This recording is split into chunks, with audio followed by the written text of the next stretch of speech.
continuidade nessa. Em Santos... Nilson Roberto de Mello. Vamos lá, Baracá. Vamos lá. Hoje nós temos a grande satisfação de ouvir o professor Nilson. Ele dispensa a apresentação.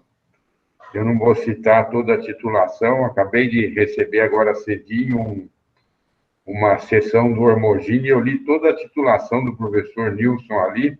Eu vou ficar uns 20 minutos falando aqui. Então, como nós queremos ouvi-lo, então, Nilson, por favor, a peteca está com você. Baracá. Bem, obrigado. Baracá, mas eu não coloquei nenhuma titulação lá. Eu não sei de onde tiraram, então, eu preciso olhar. Olha, primeiro, um bom dia a todos. Queria agradecer a gentileza do convite pelo professor Edmundo Chá da Baracá. Prazer estar aqui, falar com todos vocês. Então, sem mais delongas, vamos dar início à nossa apresentação. Fechar o microfone, quem tiver com o microfone aberto, por favor. Vamos lá. Acho que agora aparecerá. Apareceu? Perfeito. Obrigado. Sem você, Giovana, a gente não consegue. Obrigado. Então, nós vamos falar sobre osteopenia deve se tratar? Essa é a grande pergunta, né? Porque toda projeção é para tratar osteoporose. Aqui, para mostrar aos senhores, desculpe os nomes comerciais, mas foi proposital para fazer a identificação. Normalmente, tratamento está representado em verde, prevenção em amarelo e alaranjado, outras indicações. Nós podemos observar que, quando se fala em tratamento, todo mundo concorde. Quando se fala em prevenção, quase não ocorre. Então, esse é um tema bastante importante. Trata-se ou não se trata, ou não trata, né? Então, por outro lado, o que eu gostaria de perguntar aos senhores é o seguinte: eu espero ter um infarto agudo do miocárdio, eu trato antecipadamente. Se tem um colesterol aumentado, se eu vou reduzir ou não. Essa é a pergunta que nós devemos fazer. Aqui, por outro lado, muitas das coisas são baseadas na densidade mineral óssea, mas hoje tem a questão do estudo do FRAX, tem uma série de outras coisas que eu acho que deveria entrar, talvez, uma sugestão, né, para o futuro, Baracá, talvez alguém fala do diagnóstico da osteoporose. É uma área, eu tinha alguns slides, mas eu tirei, senão eu ultrapassaria em muito tempo. Então, mostrando aqui aos senhores o seguinte: quando eu penso em densidade mineral óssea, quanto maior a densidade, existe a possibilidade de ser menor o risco de fratura. E, à medida que aumenta a idade, o que acontece? Há uma redução da densidade mineral óssea. Por outro lado, quando eu vejo fraturas por 10 mil pacientes anos, eu vejo que, à medida que aumenta a idade, reduz a densidade, aumenta o risco de fratura. E se nós pegarmos uma mulher com 50 anos, com a mesma densidade de uma de 80, ainda assim, a de 80 terá maior risco de fratura. Será por quê? Essa é uma outra grande pergunta.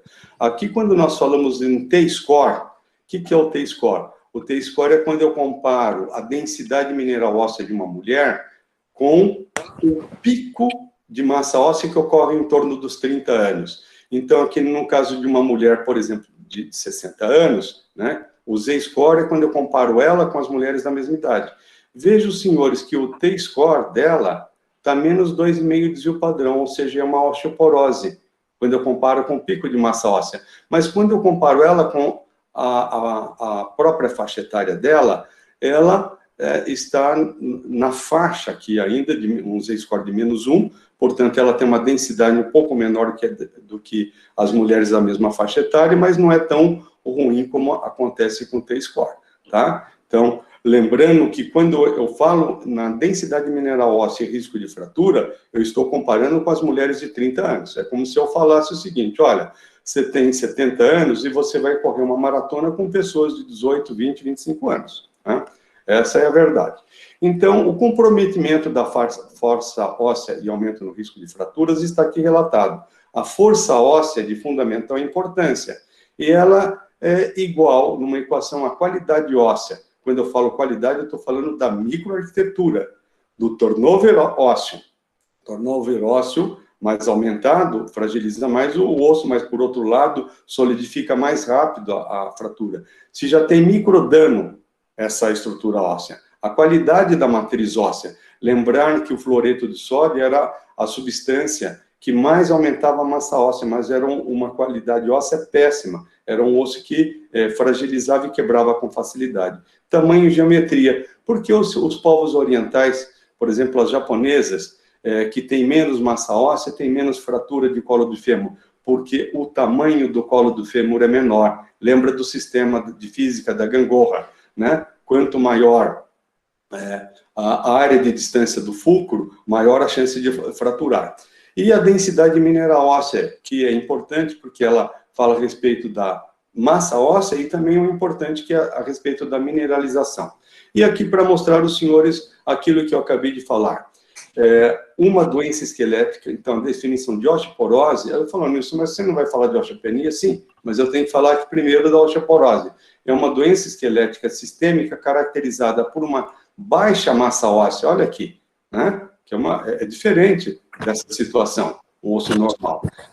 Deterioração da microarquitetura, olha aqui, aqui já não tem solução, tem uma solução de continuidade nessa trabécula.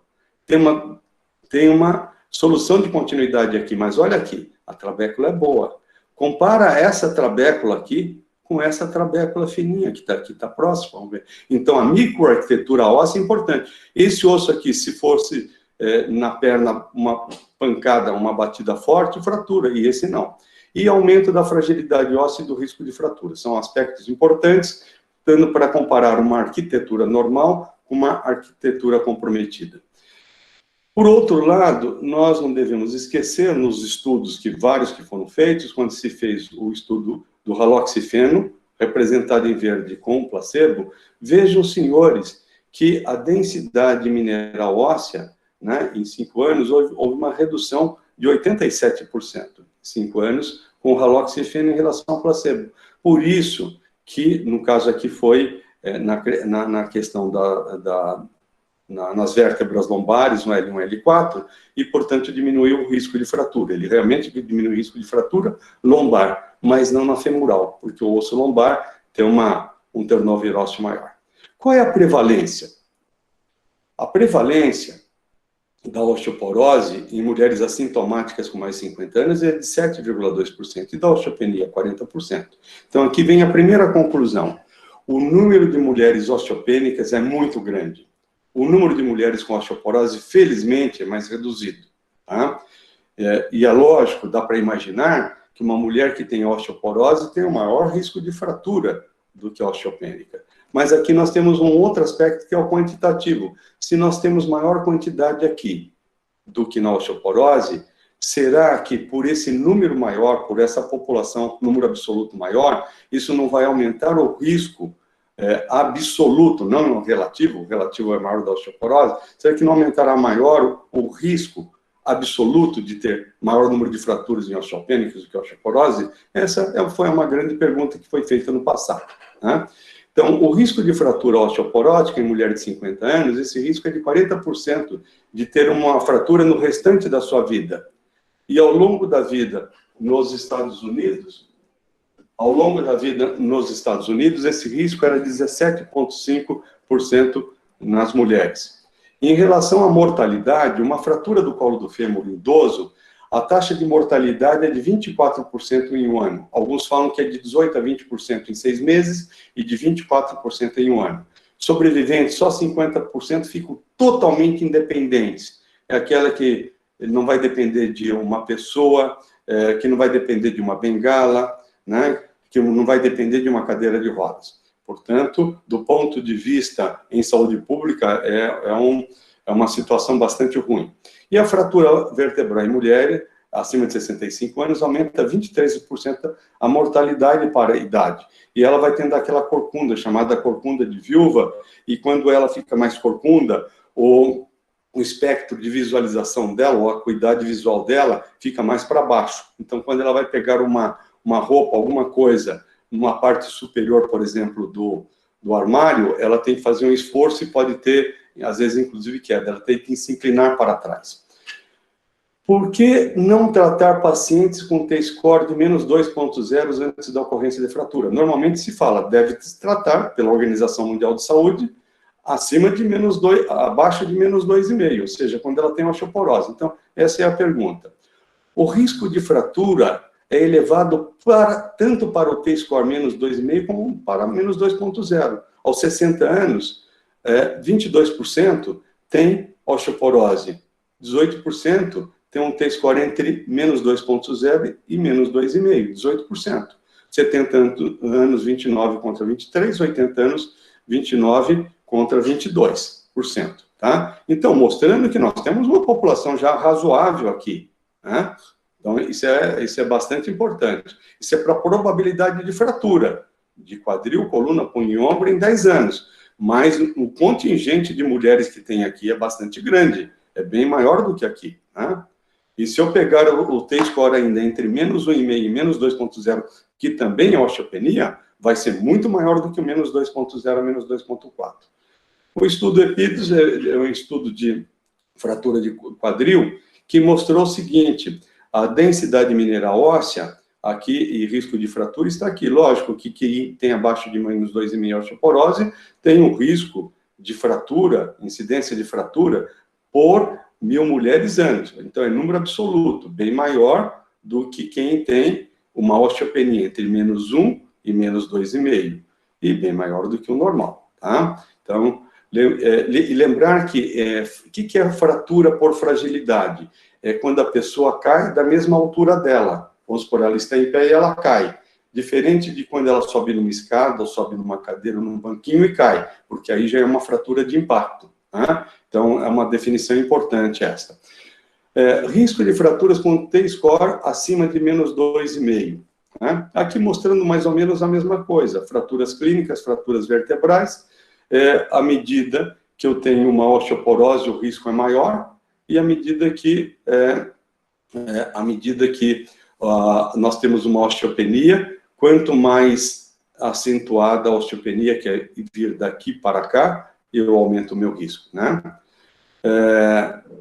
Então, isso é bastante importante. Um outro conceito que eu tirei as lâminas é uma mulher que já tem uma mulher que não tem nenhuma fratura. O risco dela ter a primeira fratura é menor do que quem tem uma fratura de ter a segunda fratura. E quem tem 2 fraturas, o risco de terceira é maior do que quem teve uma, tá? Isso é importante. Portanto, nunca é tarde para tratar.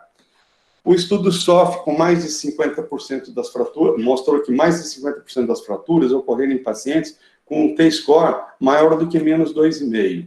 Lembra que um número negativo, né, ele vai menos 0,1, menos 0,2, menos 0,3, menos 1,0, né? Ou seja, o que é T-score maior do que menos 2,5? Está entre 0 até menos 2,4, tá?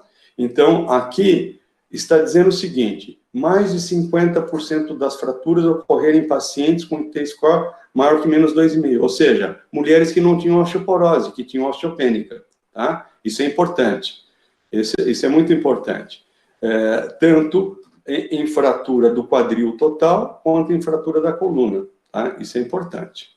Então, vamos observar aqui que a questão de prevenir a primeira fratura, tá? Risco de fraturas. Quem não teve nenhuma, de ter a primeira, está aqui, 4%. Quem teve uma, de ter a segunda, em torno de 13%. Quem teve 2, a chance de ter a terceira chega a 25%. Portanto, é fundamental isso que nós estamos falando. Tinham várias lâminas e deixei apenas uma para chamar atenção. Redução de fratura versus T-score, tá? Placebo em vermelho, aqui o alendronato, né, que foi o primeiro bisfosfonato, teve estudos muito grandes e, portanto, hoje se tem uma casuística muito grande do passado, o chamado estudo FIT, né?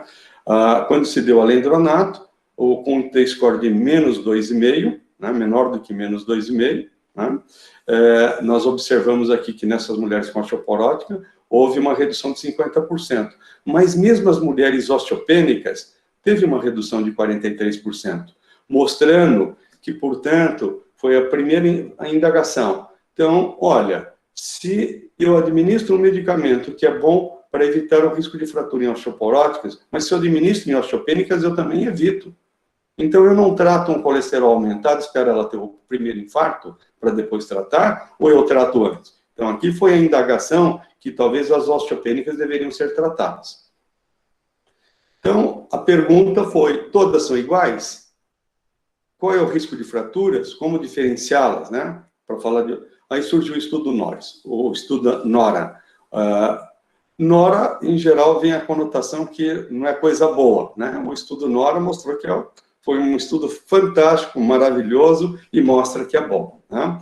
É um estudo com mais retrospectivos, com mais de 200 mil mulheres na pós-menopausa, com mais de 50 anos, sendo feita a densidade mineral óssea, né, a densitometria, acompanhamento por 12 meses, e fatores de risco para diminuição da densidade mineral óssea e a taxa de fraturas clínicas. A Ciris, essa autora, fez um estudo bastante interessante, mostrando que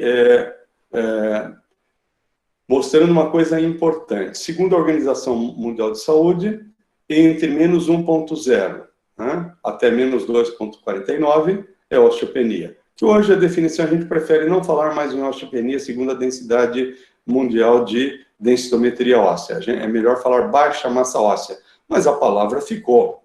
Alguém tem coragem de mudar a palavra de vitamina D para hormônio D? Ninguém vai mudar, né? Então ficou osteopenia. Osteoporose com T-score de menos 2,5. Segundo a Organização Mundial de Saúde, eu só devo tratar aqui. Mas ela, com esse estudo, ela mostrou cabalmente que talvez seja diferente, tá?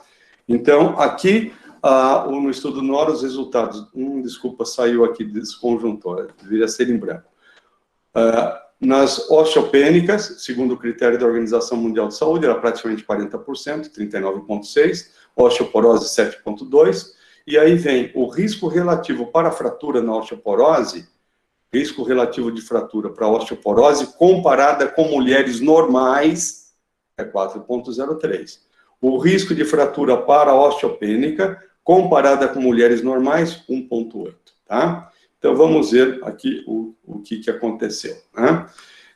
O estudo NORA mostra as mulheres divididas em grupos de 5 em 5 anos, vai mostrar que vão apresentar os fatores de risco, mostra que à medida que aumenta a idade, o que acontece? Aumenta o risco de fratura. E aqui vem outros fatores que podem aumentar o risco de fraturas, como o uso de corticoide. O uso de corticoide é bastante deletério, é 1,63. O diurético, não, né? A reabsorção de cálcio pelo rim é bastante importante. Uso de estrogênio. Houve uma redução do risco de fratura, tanto nas pacientes utilizando no momento, como previamente. Cigarro, ele aumenta o risco. Quanto maior o uso, né, o tabagismo, tanto pior, tá? E aqui, exercício regular, mostrando uma redução, tá?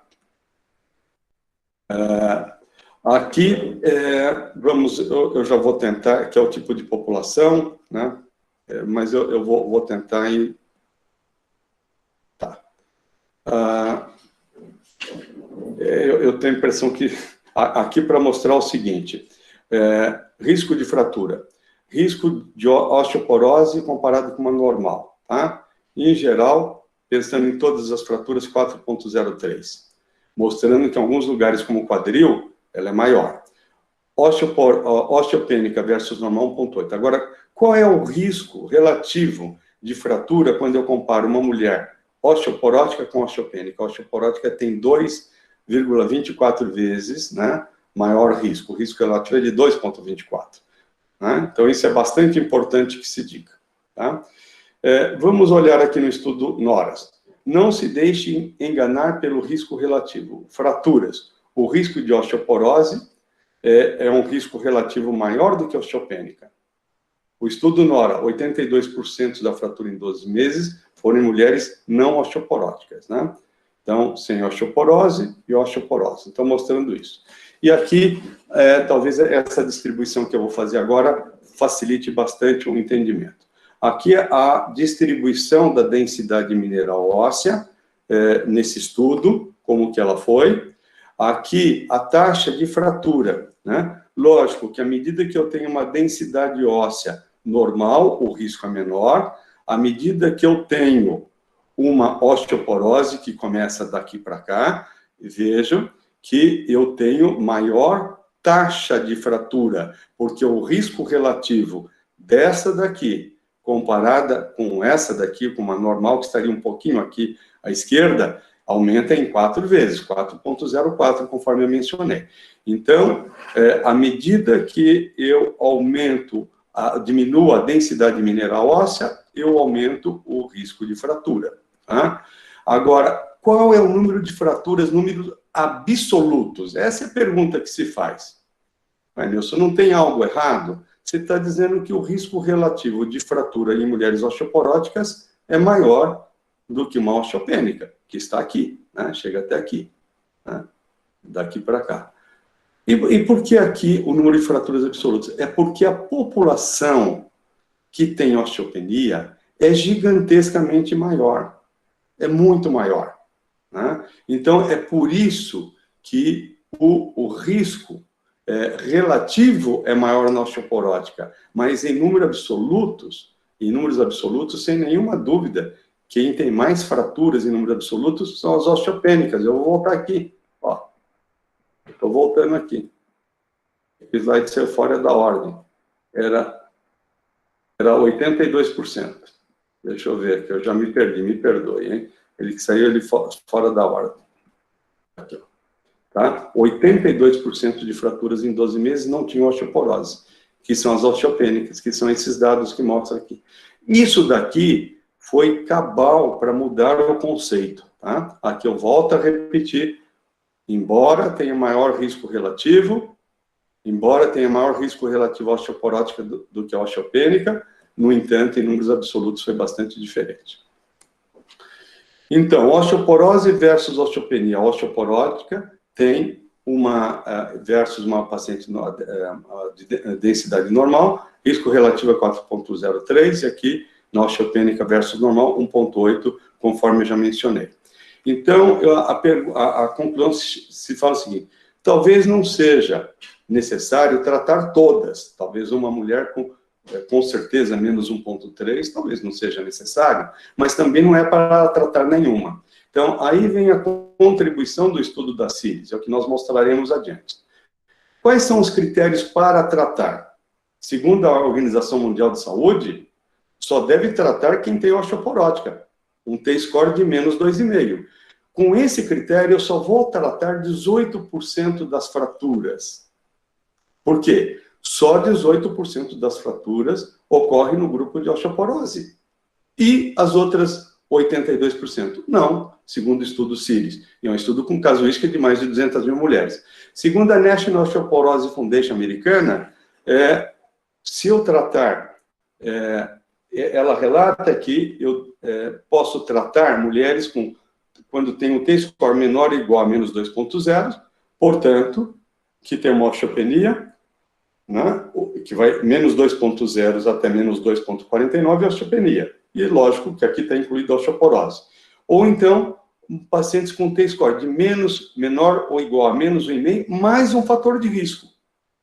Né? Se usa, por exemplo, corticoide, é um fator de risco. Então, só 45% das fraturas osteoporóticas ocorrem neste grupo. Então, eu já melhorei bastante. Eu melhorei em 2,5 vezes a possibilidade de tratar mulheres que possam ter uma fratura óssea. E aqui, intervenção na osteopenia. Segundo a North American Menopause Society, eu devo tratar com T-score menos 2,0 e um fator de risco. A National Osteoporosis Foundation, menos 1,5, mais um fator de risco. A Sociedade Canadense de Ginecologia e Obstetrícia, menos 1,5, mais fator de risco. A Sociedade Britânica, menos 1,0 e qualquer fratura prévia. Aqui já melhorou bem, porque quem tem uma fratura prévia de baixo impacto, que são aquelas pessoas que caem da própria altura, essa mulher, ela tem risco, sim, de fratura. Então, eles mudaram. E a Sociedade Australiana, lógico, né, ela vai muito de encontro à britânica, da mesma forma, tá? Então, acho que isso é importante. Então, a osteopenia, quando tratar? Né? Quando T-score for menor ou igual a menos 1,5, na presença de 2 ou mais fatores de risco. Os fatores de riscos maiores, quais são? Ser mulher, porque tem baixa densidade mineral óssea, comparada com o homem. talvez por causa da testosterona. Baixa densidade mineral óssea, uma fratura prévia, raça asiática ou caucasiana, idade avançada, história materna. O que é a idade avançada? Acima de 65 anos. História materna de fratura de quadril e osteoporose, menopausa precoce, sem dúvida, e corticoterapia. E menores, amenorreias, principalmente se for a amenorreia hipotalâmica hipofisária, né? Porque o estrogênio é muito importante para isso. Índice de massa corpórea é menor do que 19, então magreza é um fator de risco. Tabagismo, lógico que depende da quantidade de cigarro. Alcoolismo, mesma coisa, depende da ingesta. Sedentarismo, drogas como heparina, varfarina, anticonvulsivantes, lítio, metotrexate, que dificultam o aumento da massa óssea. Imobilização prolongada, dieta pobre em cálcio, doenças que induzem perda de massa óssea, né? Acho que isso é bastante importante. E aqui é o algoritmo que foi feito pelo Miller, né? Após esse estudo da CIRIS. Ele fala o seguinte: num estudo de mais de 57 mil mulheres, o que ele observou? 1.130 fraturas, e ele observou o seguinte, 2%. Tem fratura prévia? Sim. Então, essa paciente é de alto risco e tem que ser tratada. Se a resposta for não, perfeito, não se trata. Tem um T-score aqui, tem um score entre menor ou igual a menos 1,83, sim, teve 326 fraturas e, portanto, essa paciente é de alto risco. Se o T-score for melhor que isso, menor que esse, a resposta é não, eu não devo tratar. Nesse grupo aqui, o estado de saúde é ruim? Sim. O que é estado de saúde ruim? É a pessoa que tem doenças crônico-degenerativas bastante importantes, que deambulam muito menos, né? Então, é um problema bastante importante. Sim, 95 fraturas, alto risco. A resposta é não, não deve ser tratada, tá? Esse grupo de cá.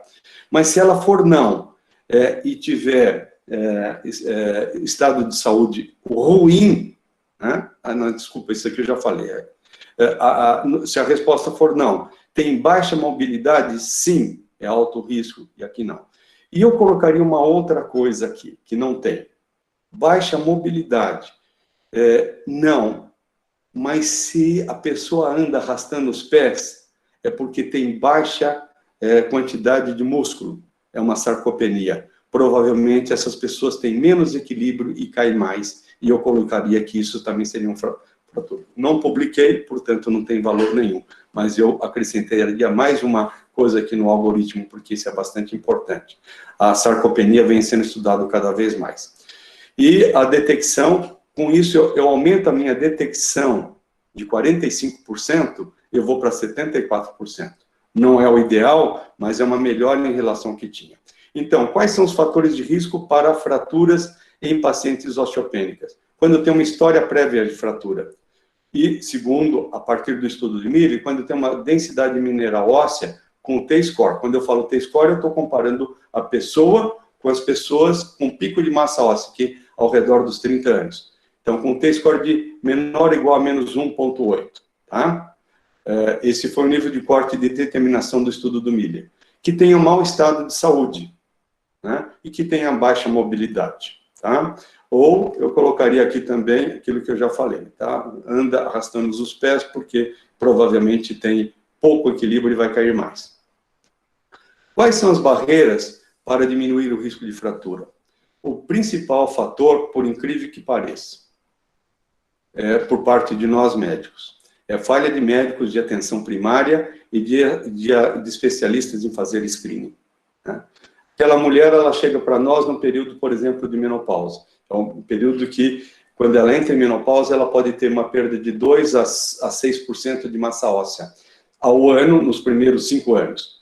Então, se ela for uma perdedora rápida de osso, ela perde 5% a 6%. 5% a 6% vezes 5 anos, ela perde 25% a 30%. Portanto, uma mulher normal poderá ficar osteopênica ou até osteoporótica. E talvez daqui a 10 anos, o que ela pode chegar? Pode chegar a gente com uma bengala, falando, doutor, eu confiei tanto no senhor, o senhor não me fez nada. No entanto, agora eu tenho tenho fraturas vertebrais. Da mesma forma que quando chega uma paciente trazendo adolescente para a gente e nós não lembrarmos de fazer a vacina do HPV. Talvez, mais tarde, essa adolescente venha ter talvez um HPV 16 ou 18 e tem uma lesão de alto risco e ela fala, olha, eu trouxe, meu bem maior eu trouxe para o senhor e, no entanto, não foi tratado. Eu falo dessa forma chocosa porque é para a gente pensar que aquela paciente que está à nossa frente, ela está acreditando em nós. E nós temos que fazer o melhor possível, porque no Brasil, o ginecologista é um clínico geral da mulher. Nós somos um triador para mandar para um outro especialista ou para fazer uma atenção e prevenção primária. Né? Nesse estudo de mulheres de 40 a 69 anos, 49% relataram que o médico discutiu osteoporose. Aqui foi muito bem, 51% não. Mas tem um estudo na Suécia de pessoas internadas com acima de 50 anos, que só 18% daquelas mulheres que estavam acamadas, tinham mais idade, foi solicitada a densitometria óssea. E aí é o pior, isso eu estou falando da Suécia. Foi feita a densitometria e 42% dos médicos não viram o resultado da densitometria, a paciente saiu de alta sem ter sido visto o resultado da densitometria, né? E muitas delas tinham problemas que deveriam ser tratados. Mulheres com mais de 60 anos, prevalência esperada é de 20% a 30%, apenas 2% são diagnosticadas, terapêutica apropriada é só para 36% das diagnosticadas. Ou seja, está havendo um aumento da expectativa de vida? Está. Se está havendo um aumento da expectativa de vida, o que poderá acontecer? Não esqueçam, senhores, com certeza absoluta, um aumento de mulheres com osteoporose. Por quê? O pico de massa óssea, gente, é em torno dos 30, no máximo 35 anos. A partir daí, há uma redução de 0,18 a 0,30, ou seja, praticamente não altera, mas faltando 4 a 5 anos para entrar em menopausa, ela perde entre 1 a 1,5%. Por que perde? Porque a população folicular diminui, ovariana. Se a população folicular ovariana diminui, o que acontece? O nível estrogênico é menor. Também o nível de androgênio é menor. Uma mulher de 40 anos tem 50% da produção hormonal de uma mulher de 20 anos em relação à testosterona. E é lógico que vai ser menor. Na proporção dos hormônios, testosterona é mais potente do que estrogênio, que é mais potente que a progesterona. E dos progestagênios, os progestagênios derivados da 19-nortestosterona são mais potentes do que os derivados da medroxiprogesterona. Lembrar que não tem um produto único que é bom para tudo. Se a progesterona natural ela é boa para manter a gravidez, ela é boa para prevenir o câncer de endométrio, na parte óssea ela não é a ideal. Se ela é boa também para a parte cardiovascular, pelo menos ela não causa deletérios, para a parte óssea ela é ruim. Então, nós temos que pensar que a atividade física, que é fantástica para a parte cardíaca, quem caminha 45 minutos, 4 vezes por semana, reduz em 52% a doença cardiovascular, tem humor melhor, menor chance de depressão, por liberação de endorfinas, tem menor risco de fratura, que é bastante importante. No entanto, se olhar o lado ruim, pode ter um entorse, pode ter ruptura de ligamento, pode cair e levar pontos na pele por queda, pode ter fratura de estresse, fratura por queda, pode ter infarto e morte súbita, não contém nenhuma mentira. Só que a chance disso ocorrer é extremamente pequena. Então, nós temos que ver o lado bom. Então, como conclusão, para terminar, pensar o seguinte: a densidade mineral óssea é um bom marcador de risco para fraturas. Ela não é o ideal. Por isso que vem o estudo FRAX, vem outras coisas, que eu acho que seria bom nós, talvez, temos uma apresentação desse tipo para mostrar uma atualização que eu acho que é bastante boa para todos nós. A intervenção. Quando, segundo a Organização Mundial de Saúde, só intervir quando o T-score é menor ou igual a menos 2,5. Portanto, só em osteoporótico. Isso é insuficiente. Segundo os estudos, eu só atingiria 18% das mulheres. Talvez o ideal fosse T-score menor ou igual a menos 1,83. Lógico, gente, isso está baseado no estudo da Series e do Miller. Pode ser que outros autores possam colocar outros valores. Vocês também observam que a National Osteoporosis Foundation americana coloca outros valores, a Sociedade Britânica e Australiana coloca até abaixo de -1 com uma fratura prévia, né? São todas as coisas que nós temos que levar em consideração. Lembrar que isso são diretrizes gerais, mas o que vale é aquela paciente que está à nossa frente. E lembrar fatores de risco, principalmente uma fratura prévia, um T-score menor do que -1,83, né? Que é, portanto, osteopênica, o estado geral de saúde, né? Portanto, aqui no Brasil e no mundo inteiro foram feitas as vacinas de acordo também com comorbidade, que é importante levar isso em consideração, porque o risco aumenta em termos totais. E a questão da mobilidade. Mobilidade é muito importante. E a sarcopenia hoje com o aumento da expectativa de vida da população, é uma verdadeira pandemia. Felizmente, começam a vir medicamentos bastante adequados. Nem seriam medicamentos, seriam nutracêuticos. E, por último, segundo a National Osteoporosis Foundation, tratar com T-score de menor ou igual a -2,0 ou menor ou igual a -1,5, né? Portanto, a partir de osteopenia nas duas, e aqui mais um fator de risco. Lembrar, discutir osteoporose com a paciente, acho que é importante. Medidas preventivas, a dieta alimentar. A dieta alimentar, ela é dependente principalmente de cálcio. Cálcio, os vegetais verdes têm bastante? Tem bastante. Mas, infelizmente, felizmente, para diminuir câncer do cólon ou colo retal, que são as fibras, mas as fibras dificultam a absorção do cálcio. E os vegetais verdes formam duas substâncias, fitatos e oxalatos, que diminuem a absorção de cálcio. Tá? Então, isso é importante. Então, fica muito baseada, sardinha, teria que ser comer com espinha. Também um salmão, mas seria não salmão de cativeiro, né, o salmão selvagem. Então, arenque, isso é mais difícil, não faz parte da nossa dieta. Então, em geral, são os lácteos. E os lácteos têm grandes campanhas contra.